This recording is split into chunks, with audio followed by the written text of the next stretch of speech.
Hello, আসসালামু আলাইকুম guys. আজকে আমরা একটি ভিডিও নিয়ে আসলাম। এই ভিডিওতে দেখাবো কিভাবে আপনারা আইডি হ্যাক করবেন, ফ্রি ফায়ার আইডি। তার জন্য যে আইডিটি হ্যাক করবেন সেই আইডিতে ঢুকে যাবেন তার প্রোফাইলে। তারপর সেই আইডির ইউআইডিটা 70 থেকে 80 বার কপি করবেন।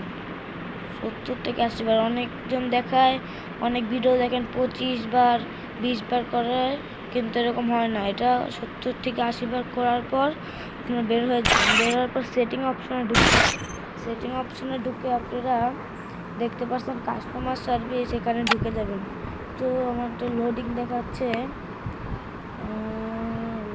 এবারে যে এরকম একটা ইন্টারফেস করলো, যে এখানে এখানে চাপ দিয়ে যে আইডিটা কপি করছেন ওটা বসিয়ে দিবেন, তারপর সার্চ করবেন। এই যে দেখেন আমার আইডি দেখাচ্ছে, আর এই যে দেখছেন গেইনের কাছে এটা পৌঁছে গিয়েছে। আমি 4 দিন পর আইডি পাবো। যদি আপনারা দেখতে চান, সাবস্ক্রাইব এবং লাইক এবং কমেন্ট করে পাশে থাকুন।